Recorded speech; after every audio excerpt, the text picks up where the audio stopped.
నమస్తే welcome to good morning Bharat ఈరోజు ఉన్నటువంటి వార్తలు విశ్లేషించుకుందాం. దయచేసి పొలిటికల్ వాయిస్ ఛానల్ని లైక్ చేయండి, సబ్స్క్రైబ్ చేయండి, షేర్ చేయండి, కామెంట్ చేయండి. ఈరోజు ఉన్నటువంటి ముఖ్యమైనటువంటి వార్తలు చూద్దాం. ఉప్పలు ఊగిపోయేలా అభిషేక్ విధ్వంసక శతకం, పంజాబ్పై హైదరాబాద్ ఘన విజయం, ఐపీఎల్లో రెండో అత్యధిక ఛేదన, వీలు చేసుకొని 4 మాటలు. అదొకటి.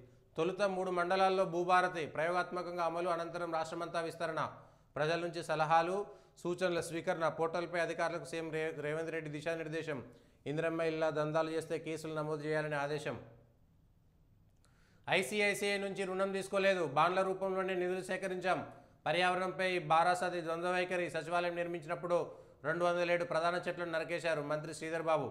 రాష్ట్రాల బిల్లులపై రాష్ట్రపతికి గడువు, 3 నెలల్లోగా నిర్ణయం తీసుకోవాలి, లేదంటే సర్వోన్నత న్యాయస్థానాన్ని ఆశ్రయించవచ్చు. తమిళనాడు వివాదంలో సుప్రీంకోర్టు కీలక తీర్పు, గవర్నర్ల నిష్క్రియాపైన న్యాయ సమీక్ష, అధికారం తమకుందన్న ధర్మాసనం. గవర్నర్ ఆమోదం లేకుండానే చట్టాలుగా మారిన బిల్లులు, తమిళనాడు ప్రభుత్వ గెజిట్ విడుదల, దేశ చరిత్రలో తొలిసారి. శ్రీశైలం సాగర్లోని 15 అవుట్లెట్లను అప్పగించాలి, ప్రాజెక్టుల అప్పగింతపై తెలంగాణ పిటిషన్ను కొట్టేయాలి, సుప్రీంకోర్టులో కృష్ణా బోర్డు కౌంటర్. మరలిపోయిన వనరుషి, పద్మశ్రీ గ్రహీత వనజీవి రామయ్య గుండెపోటుతో కన్నుమూత, జేఈ మెయిన్ ప్రాథమిక కీ విడుదల, 17వ తేదీలోపు ర్యాంకుల వెల్లడి. నేషనల్ హెరాల్డ్ కేసులో కీలక మలుపు, సోనియా రాహుల్తో ముడిపడి ఉన్న ఆస్తుల స్వాధీనానికి ఈడీ నోటీసులు, విలువ సుమారు 661 కోట్లు. సర్కార్కే సన్నాలు, బోనస్ లబ్ధితో ప్రభుత్వ కొనుగోలు కేంద్రాల్లోనే విక్రయం, అంచనాలకు మించి వస్తున్న సన్నధాన్యం, ప్రైవేటు వ్యాపారులకు అమ్మేందుకు ఆసక్తి చూపని రైతులు. యూపీఐ సేవల్లో తీవ్ర అంతరాయం, శనివారం మధ్యాహ్నం దేశవ్యాప్తంగా ఫోన్పే, గూగుల్ పే వంటి యాప్ల ద్వారా జరిగే డిజిటల్ చెల్లింపుల వ్యవస్థలో తీవ్ర అవాంతరం ఏర్పడింది. 661 కోట్ల ఆస్తుల స్వాధీనం, నేషనల్ హెరాల్డ్ వార్తాపత్రికలో కీలక పరిణామం. గతంలో అటాచ్ చేసిన స్థిరాస్తులను స్వాధీనం చేసుకునేందుకు నోటీసులు జారీ చేశామని ఈడీ ప్రకటించింది. చైనాతో జుకర్బర్గ్ జోడీ, ఫేస్బుక్ మెటా సంస్థల అధిపతి మార్క్ జుకర్బర్గ్ చైనాతో పట్టేసుకుని తిరుగుతున్నారని మెటా మాజీ ఉన్నతాధికారి సంచలన ఆరోపణలు చేశారు. సిక్సర్ల అభిషేక్. చెలో మైదాన్, పిల్లల ఆరోగ్య విషయంలో మారుతున్న తల్లిదండ్రుల ధోరణి, వారిని సెల్ఫోన్ వ్యసనానికి దూరం చేసే ప్రయత్నం, శారీరక శ్రమ ఉండేలా ఏదో ఒక అంశంలో శిక్షణ ఇప్పించాలని కోరిక, కోవిడ్ తర్వాత శారీరక శ్రమ ఆవశ్యకతపై పెరుగుతున్న అవగాహన, 4 ఏళ్ల నుంచి మైదానాలకు వస్తున్న వారి సంఖ్య రెట్టింపు. రాష్ట్రపతికి 3 నెలలే, బిల్లులపై ఆలోపు నిర్ణయం తీసుకోవాలి, తమిళనాడు గవర్నర్ కేసులో సుప్రీం చరిత్రాత్మక తీర్పు. రాష్ట్రపతికి స్పష్టమైన గడువు నిర్దేశించిన సుప్రీంకోర్టు, లేదంటే రాష్ట్రాలు కోర్టులను ఆశ్రయించవచ్చు. ఈ విషయమై రాష్ట్రపతికి వీటో అధికారాలు లేవు, ఆ నిర్ణయాలు న్యాయ సమీక్షకు అతీతం కావు. రాష్ట్రపతికి గడువు నిర్దేశించడం ఇదే తొలిసారి. బిల్లుల విషయంలో 201 ఆర్టికల్ కింద రాష్ట్రపతి తీసుకునే నిర్ణయాలు న్యాయ సమీక్షకు అతీతమేమీ కాదు, వాటిని కోర్టులు సమీక్షించవచ్చు. రాష్ట్రపతి, గవర్నర్ ఆమోదం లేకుండానే చట్టాలుగా 10 బిల్లులు, స్టాలిన్ సర్కారు గెజిట్, దేశ చరిత్రలోనే తొలిసారి. చంద్రబాబు మరో మహా ప్యాలెస్, అత్యంత భారీ ఎత్తున 100 కోట్ల రూపాయలతో ప్యాలెస్ నిర్మాణానికి ఏపీ సీఎం శ్రీకారం. రాజధాని అమరావతి నడిబొడ్డున 5.16 ఎకరాల సువిశాల విస్తీర్ణంలో నిర్మాణం. మంత్రి లోకేష్ భార్య బ్రాహ్మణి పేరుతో 18.75 కోట్లకు భూమి కొనుగోలు. అమరావతిలో గజం 60,000 అన్న చంద్రబాబు మాటల ప్రకారమే చూస్తే 150 కోట్లు. నిర్మాణానికి ఇంకెన్ని 100 కోట్లు వ్యయమవుతుందో. చంద్రబాబుకు ఇప్పటికే హైదరాబాద్లో అత్యంత ఖరీదైన జూబ్లీస్లో 100 కోట్ల విలువైన రాజభవనం, పక్కనున్న భవనాలు, స్థలాలను సైతం కొనేసి కనీవిరి ఎరగని స్థాయిలో విలాసవంతంగా నిర్మాణం. వనజీవి కన్నుమూత, గుండెపోటుతో నిద్రలోనే రామయ్య తుదిశ్వాస. 1.5 కోటి మొక్కలకు పైగా నాటిన కృషి వలుడు. ప్రధాని మోదీ సహా పలువురు ప్రముఖుల సంతాపం. నేడు అధికారిక లాంఛనాలతో అంత్యక్రియలు. వామ్మో అంత ఫీజులా? పోలీసుల పిల్లల కోసం ప్రభుత్వం మంచిర్యాలలో ప్రతిష్టాత్మకంగా తీసుకొచ్చిన యంగ్ ఇండియా పోలీస్ స్కూల్లో అడ్మిషన్లు నత్తనడకన సాగుతున్నాయి. రెస్క్యూ ఆపరేషన్ 50 రోజుల నుంచి కొనసాగుతున్నది. ఈవీఎంలను సులువుగా హ్యాక్ చేయొచ్చు, America national intelligence director Tulsi Gabbard వెల్లడి. దేశాధ్యక్షుడు ట్రంప్ సమక్షంలో కేబినెట్ సమావేశంలో స్పష్టీకరణ. ఈవీఎం భద్రతా లోపాలకు సంబంధించిన పలు ఆధారాల సమర్పణ. బ్యాలెట్ ఆధారిత ఎన్నికల వల్లే ప్రజల్లో పెరుగుతున్న నమ్మకం. ఈవీఎంల భద్రతపై ఇటీవలే ఇదే తరహా హెచ్చరిక చేసిన ఎలాన్ మస్క్.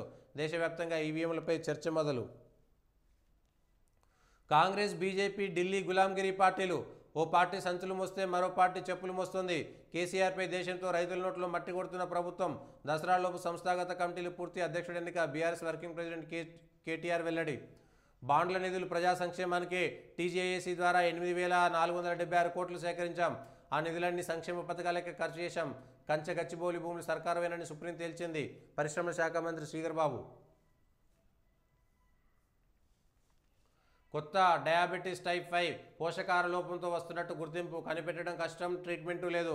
అధికారికంగా ప్రకటించిన ఇంటర్నేషనల్ డయాబెటిక్ ఫెడరేషన్ ప్రపంచవ్యాప్తంగా 2.5 కోట్ల మంది టైప్ 5 బాధితులు. వీరిలో 19 ఏళ్ల లోపు వాళ్ళే ఎక్కువ. మన దేశంలో 8.98 కోట్ల మందికి షుగర్ ఉన్నట్టు నివేదిక. భజే ఆంజనేయం కిటకిటలాడిన కొండగట్టు హనుమాన్ జయంతి సందర్భంగా పోటెత్తిన భక్తులు. హైదరాబాద్లో భారీ శోభాయాత్ర. నిండా మునుగుతున్న మామిడి రైతు. కంచె గచ్చిబౌలి భూములపై లోన్ తీసుకోలేదు, అలాంటప్పుడు బ్రోకర్ ఎక్కడి నుంచి వచ్చిండు? కేటీఆర్ ఆరోపణలకు మంత్రి శ్రీధరబాబు కౌంటర్. సెబీ ఆర్బీఐ రూల్స్కు లోబడే టీజేఏసీ ద్వారా బాండ్ల రూపంలో నిధుల సేకరణ. అవి రైతు రుణమాఫీ, రైతు భరోసా, సన్నభియానికి ఖర్చు. ఫేక్ ఏఐ వీడియోలతో బీఆర్ఎస్ విష ప్రచారాలు, కుట్రలు. ఆ భూముల్లో ఏనుగులు పారిపోతున్నట్లు ఫోటోలేంది. 9 ఏళ్ల కింద రాజస్థాన్లో చనిపోయిన జింకపిల్లను హెచ్సీలు చనిపోయినట్టు వైరల్ చేశారని ఫైర్. 661 కోట్ల ఆస్తుల స్వాధీనానికి ఈడీ నోటీసులు. నేషనల్ హెరాల్డ్కు సంబంధించి ఇందిరమ్మ ఇండ్లు అనర్హులకు అందొద్దు, స్కీమ్ పేరిట ఎవరైనా దందాలు చేస్తే కేసులు. అధికారులకు సీఎం రేవంత్ రెడ్డి ఆదేశం. ఇందిరమ్మ కమిటీలు తయారు చేసిన లిస్టును మండల అధికారులు తనిఖీ చేయాలి. అనర్హులు లబ్ధి పొందితే వారి నుంచి సొమ్ము వసూలు చేయాలి. భూభారతి సందేహాల నివృత్తికి పైలట్ ప్రాజెక్ట్ కింద 3 మండలాల్లో సదస్సులు. ఎప్పటికప్పుడు పోర్టల్ అప్డేట్ చేయాలని సూచన. సోషల్ మీడియాలో రోతరాతలపై పోలీస్ నజర్, ప్రత్యేకంగా మానిటరింగ్ సెల్. అబ్యూజ్ కంటెంట్పై నిరంతరం నిఘా. సామాజిక మాధ్యమాల్లో విచ్చలవిడిగా బూత్ కంటెంట్, రాయలేని భాషలో తిట్లు, అసభ్యకర కామెంట్స్. సెలబ్రిటీలు మొదలు సామాన్యుల దాకా బాధితులే. మహిళలను చివరికి చిన్నపిల్లను వదలలే. అసెంబ్లీ సాక్షిగా సీఎం రేవంత్ రెడ్డి ఆవేదన. తర్వాత సీరియస్గా దృష్టి పెట్టిన పోలీస్ శాఖ. 9,000కు పైగా గ్రామాల్లోని వాట్సాప్ గ్రూపులపై పోలీసుల కన్ను. అబ్యూజ్ కంటెంట్కు 37 ఏళ్ల జైలు, 10 లక్షల వరకు జరిమానా పడే ఛాన్స్. గవర్నర్ పంపిన బిల్లులపై 3 నెలల్లోపు నిర్ణయం తీసుకోవాల్సిందే. రాష్ట్రపతికి తొలిసారిగా గడువు నిర్దేశించిన సుప్రీంకోర్టు. రాష్ట్రపతికి పాకెట్ వీటో అధికారం ఉండదు. ఆర్టికల్ 201 ప్రకారం జ్యుడిషియల్ రివ్యూకు కట్టుబడాలని కామెంట్స్. గవర్నర్ బిల్లులను పెండింగ్ పెట్టడానికి తప్పుపట్టిన బెంచ్. ఆ కేసులో సంచలన తీర్పు కాపీ తాజాగా వెబ్సైట్లో అందుబాటులోకి. గవర్నర్ రాష్ట్రపతి ఆమోదం లేకుండానే 10 చట్టాల అమలు. దేశంలోనే తొలిసారి తమిళనాడు సర్కార్ గెజిట్ నోటిఫికేషన్. బిల్లులను గవర్నర్ ఆమోదించకపోవడానికి తప్పుపట్టిన సుప్రీంకోర్టు. గవర్నర్ ఆమోదం పొందినట్టుగానే భావించాలని తీర్పు. కోర్టు తీర్పుపై కాపీ పబ్లిష్ అయిన వెంటనే గెజిట్ జారీ చేసిన సర్కార్. వనజీవి రామయ్య కన్నుమూత. గుండెపోటుతో ఖమ్మంలోని ప్రైవేట్ హాస్పిటల్స్లో చేరిక, చికిత్స పొందుతూ మృతి. ఓవైపు కుటుంబ భారం మోస్తూనే మొక్కల పెంపకం. 1 కోటికి పైగా మొక్కలు నాటి ఎంతో మందికి ఆదర్శం. చెట్ల గొప్పదనాన్ని తెలిపేలా 60 పాటలు, 2,000కు పైగా సూక్తులు. 2017లో పద్మశ్రీతో సత్కరించిన కేంద్ర ప్రభుత్వం. ప్రధాని మోదీ, సీఎం రేవంత్ సహా ప్రముఖుల సంతాపం. రాష్ట్రపతికి గడువు. గవర్నర్ పంపే బిల్లుపై 3 నెలల్లోగా నిర్ణయం తీసుకోవాలి. దేశ చరిత్రలో తొలిసారి రాష్ట్రపతికి గడువు నిర్దేశించిన సర్వోన్నత న్యాయస్థానం. జాప్యమైతే కారణాలు రాష్ట్ర ప్రభుత్వాలకు తెలపాలి. గవర్నర్లకే కాదు, రాష్ట్రపతికి కూడా సంపూర్ణ వీటో అధికారం ఎంతమాత్రం లేదు. బిల్లులో రాజ్యాంగ విరుద్ధ అంశాలున్నట్లు భావిస్తే సుప్రీంకు సలహా తీసుకోవాలి. శ్రీలంకలో ఇదే విధానంలో అమల్లో ఉంది. గడువులోగా రాష్ట్రపతి నిర్ణయం తీసుకోకపోతే రాష్ట్ర ప్రభుత్వాలు కోర్టులను ఆశ్రయించవచ్చు. రాజ్యాంగపరమైన అంశాలు ఇమిడి ఉన్న బిల్లులపై ముందే కేంద్ర ప్రభుత్వాన్ని సంప్రదించాలి. కేంద్రం అడిగే ప్రశ్నలకు వేగంగా సమాధానాలు ఇచ్చి సూచనల్ని పరిగణలోకి తీసుకోవాలి.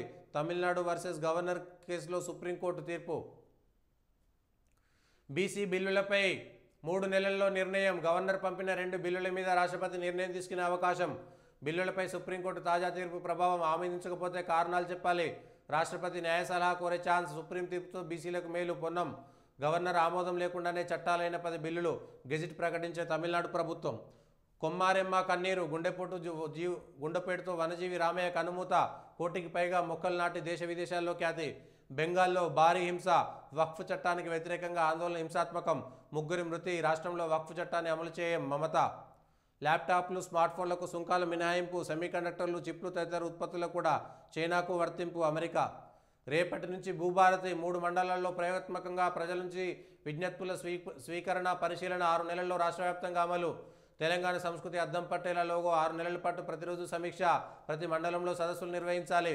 భూభారతిపై సమీక్షలో సీఎం రేవంత్ రెడ్డి. రేపు శిల్పకళా వేదికలో పోర్టల్ ప్రారంభం. అత్యంత పేదలు, అర్హులకే ఇందిరమ్మ ఇల్లు. కమిటీల అనుమతితోనే లబ్ధిదారుల ఎంపిక. అనర్హులు దక్కించుకుంటే రద్దు చేయాలి. ఇందిరమ్మ ఇళ్ల సమీక్షలో ముఖ్యమంత్రి. అభివృద్ధిపై బీఆర్ఎస్ విషయం. కాళేశ్వరం కోసం 8,000 ఎకరాల అడవిని తొలగించారు. నాడు పర్యావరణం గుర్తుకు రాలేదా? దుద్దిల్లా. తిరోగమనంలో రాహుల్ గాంధీ. ఇవి ఈరోజు ఉన్నటువంటి ముఖ్యమైనటువంటి వార్తలు.